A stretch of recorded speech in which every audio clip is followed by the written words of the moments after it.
Yes, literally 60 seconds. Hit it. Now, I know a lot of fans had a problem with this scene despite how cool it looked, which I admit was really dang cool. But it raised a lot of questions, like if this is possible, why isn't it a common military tactic? Or at the very least, why hasn't anyone thought of this before? Now, the director, Rian Johnson, came out and said that what Admiral Holdo did wasn't necessarily a planned maneuver, but rather a desperate last-minute attempt that she thought of in the moment. But this still doesn't negate the fact that this means no one ever thought of doing this in the thousands of years that hyperdrives have been around, which is basically impossible, and we'll get to that in a minute. But for that one person who hasn't caught on yet, we're talking about the scene in The Last Jedi, where Snoke's fleet is pursuing the last of the Resistance as they try to make it down to the planet Crate to send out a distress signal to ask for help. And to save the fleet, Vice Admiral Holdo sacrifices herself by taking the biggest ship the Resistance had and turning it around and jumping it into hyperspace straight towards Snoke's flagship, which cuts right through it like a lightsaber through a porg and sends loads of hyperspace debris into the surrounding Star Destroyers, taking out the majority of the fleet.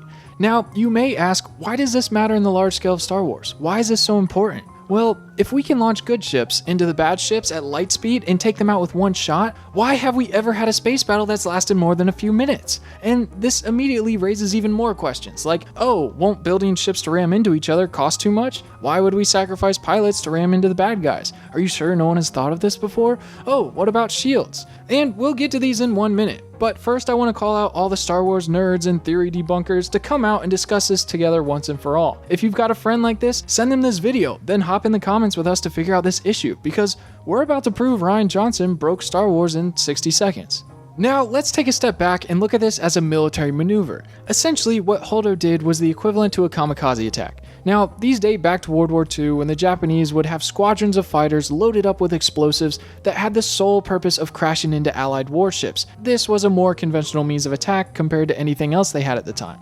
But they only had roughly 20% accuracy, and sacrificing your own soldiers isn't the most ideal plan. But both of these problems can be thrown out the window considering you can easily have a droid pilot the craft using a targeting system which will eliminate the casualties of your own pilots as well as hit the target each time. And this idea is quite similar to what is known as kinetic bombardment, which is basically the attacking of a planet's surface with an inert projectile, usually from a satellite, where the destruction, in this case, would strictly come from the kinetic force of the projectile when it hits the target at such a high velocity. This idea dates all the way back to the Cold War, and we've seen it more recently used in G.I. Joe Retaliation, where the Cobra bad guys have this satellite that drops tungsten rods down to Earth, and by the time these rods reach the ground, they're traveling 8 times faster than a speeding bullet, and they'll deliver more force than a nuclear warhead, but without any of the radiation fallout. And in a way, these are both similar to the US Navy's railgun, which launches a heavy rod at hypervelocity upwards 5,000 miles an hour just using electromagnets. But these again rely solely on kinetic force of the projectile,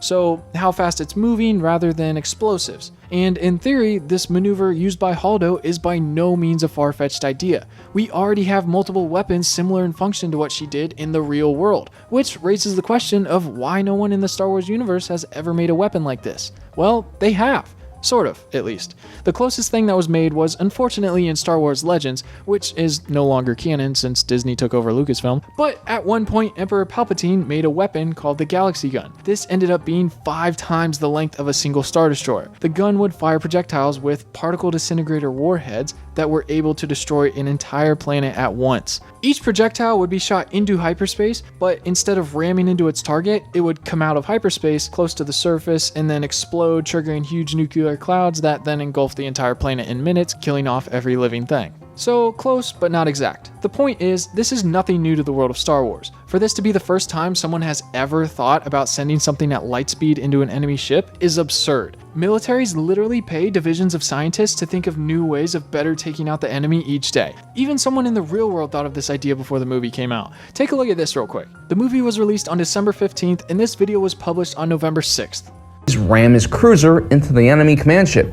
If I were Anakin, instead of using deception, which I think isn't a very Jedi thing to do, I would instead just come out of hyperspace right next to this ship. Why don't they just do that in every movie? Why don't they just send a freighter right through the Death Star at hyperspace speed? Wouldn't that destroy it? I mean, there's no way to defend it. The first Star Wars film would have ended like 20 minutes sooner. He literally describes exactly what happened with Holdo, and immediately said the same thing we were saying. If you can send ships at light speed through the bad guys, the movies would all be 30 minutes shorter. So coming full circle, the excuse that no one has ever thought of it before has been crossed out. There's just no way that's remotely possible. And like I was just saying, if this maneuver became a standard military tactic, space battles would be over in minutes, and capital ships would just be these massive, expensive, easy to kill targets and eventually become obsolete, making everyone resort to dogfights and using smaller, harder to hit spacecraft because, like I mentioned in my previous video, you could literally just launch a giant clunky spaceship into hyperspace at the Death Star and boom, no more Death Star. And let's try to avoid using real science with this theory. Sure, we can make rough estimates, but all the physics and technology in this universe is simply what the authors and directors say it is. We're just simply pointing out that with this maneuver existing, every space battle could have been fought better with light speed rocks. It's essentially failure of in-universe logic. Yeah, I mean, these ships have shields that will protect them from turbo laser fire and even fast-moving projectiles, but I'm sure the Supremacy, as well as the other Star Destroyers, had their shields up as they were engaged with the fleeing resistance, but their shields didn't stand a chance against a ship and even the debris that was moving that fast from just ripping right through their ships, rendering them useless. So as of now, this hyperspace ramming is cheap, effective, and hard to combat. We'll talk about how you could prevent it in a second, but right now all it takes is a pilot, a hyperdrive, and a vessel to make this work. If this maneuver exists, it doesn't make sense not to do it. Finances are not an excuse here. Let's take a second and jump back to everyone's favorite movie and go to where Watto gives us an idea of how pricey hyperdrives can be. But they might as well buy a new ship. It would be cheaper, I think, huh? We literally hear him say, you might as well buy a new ship, it would be cheaper. Which, rightfully so, would raise the thought of, well, if it costs almost as much as a ship, there's no way we can afford to put them on all these ships for the sole purpose of taking out bad guy ships. But if you stop and think about it, all the X-Wings already have hyperdrives on them. That's a lot of hyperdrives, people. And the Empire and First Order both have way more resources than the Resistance, yet there's no hyperdrives on any of the TIE fighters when all of the X-Wings have them. So they can't be too expensive to the point where the Resistance couldn't afford it. And even if they were, or they needed a faster hyperdrive that did cost more, all they had to do is simply pay a team of scientists to make an affordable fast hyperdrive, just like Tesla is doing in the real world with electric cars. They highly benefit us in a totally different way though. We're not blowing anything up with Teslas. We're simply trying to make the world a better place. These electric cars are super beneficial, but at the same time, too expensive for everyone to afford. So Tesla literally has a team of scientists working to make a model that's affordable to use on the macro scale. Same thing goes in the world of Star Wars. Now, some people have pointed out that even though the Raddus is the biggest ship the Resistance has ever had access to, it only still just clipped the Supremacy's wing, which is a good observation, and some people have used this to make the excuse that you need a massive ship to do serious damage to something like Snoke's ship, or even bigger, a Death Star. And then they go on to say that it'd be too expensive to make these ships, which I agree. I don't think the Resistance has enough funds to make a whole fleet of Radduses. But they would be able to afford to make multiple fleets of ships of that size without putting everything inside of them. Literally just giant dense bricks with a nav computer, a hyperdrive, and a droid piloting it. That's all you need. And it would be 100 times more affordable than making fully functioning Radduses when you simply don't need all those functions. You just need it to be able to crash. But an even bigger point is we can throw all that out the window if we said we didn't need a bigger ship to do that much damage. This next word is key to having a modestly sized cruiser or even possibly a fighter-sized craft to do enough damage to take out a massive enemy ship. Ready for it? Placement. Placement is key here. If you hit the right spot on any ship, it'll go down, let alone hurling another spaceship at a critical spot faster than the speed of light. Just target the bridge, or on a Death Star, the exhaust port, and you don't need a massive ship. A few little torpedoes destroyed the first Death Star, and remember the massive Executor? Yeah, look how massive this ship is. An A-Wing crashed into the bridge and took this down, and it wasn't moving anywhere near light speed. Look how big the A-Wing is compared to the bridge, right? Then look how tiny the bridge is compared to the rest of the ship. This is such a smaller ratio than the Raddus to the Supremacy. The size of the ship that's doing the ramming only matters if you're just aimlessly crashing into the other ship. If you hit it in a critical area, it doesn't matter what size your ship is, and that negates the need to build an entire fleet of massive ships. If for some reason you do need a big ship, you can simply make a few inexpensive ones to take out the few big ships the bad guys have until they get the idea and they'll stop making massive ships. Problem solved. The thing is, when you're traveling at light speed, you just don't need much mass to make anything lethal. And to achieve hitting the critical area on ships every time, simply hire your team of scientists to develop an inexpensive targeting computer that you could then put on all your ramming ships that is preloaded with all known critical areas of the enemy ships, and boom, place of impact is taken care of, and you no longer need massive ships to do that amount of damage. So since this exists now, how are you going to combat it? You're on the receiving end, and your enemies are just launching ship after ship at you and just demolishing your fleet because that's what space battles have come to apparently. There is a ship that was introduced in the Star Wars Rebels TV show that is still canon, by the way, which was equipped with these little bubbles called gravity well generators, and these would mimic the gravity signature of a star to the point that it would trigger any passing hyperdrive's failsafe and pull the ship out of hyperspace. These failsafes were simply used to avoid getting sucked into any black holes during travel and to prevent crashing into any stars or planets.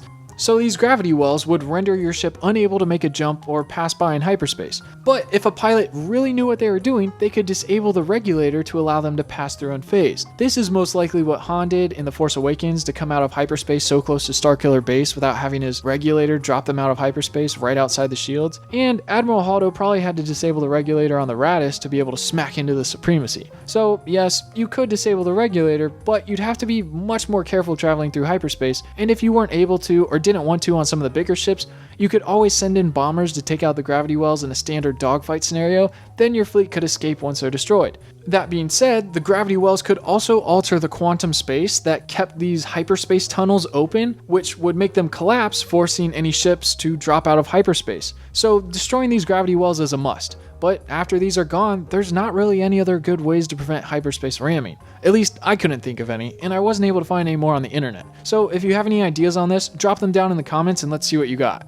Now, don't get me wrong, I want this to make sense, I really do. But we just can't seem to find a legitimate reason for this maneuver to never be used in this universe before. We can't say that it's some illegal galactic military tactic. The First Order doesn't play by any rules. The Resistance is the only ones that would enforce that, and the First Order is literally working on obliterating them and controlling the entire galaxy. That just wouldn't make sense. All the other plot holes in the movie, which is what I made my previous video about and just deconstructed every main plot hole and thing that flat out just didn't make sense in The Last Jedi. You should definitely go watch it. It came out really good.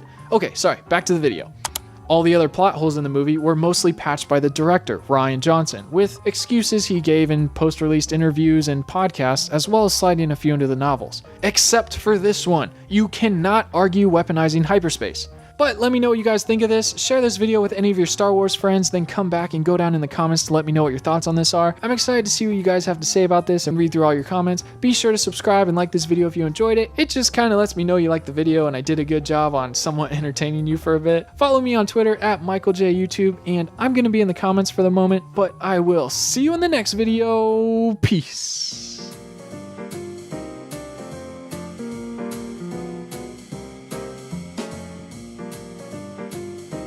Militaries literally pay divisions of scientists to think of new ways of better taking out the enemy each day. Even someone in the real world thought of this idea before the movie came out.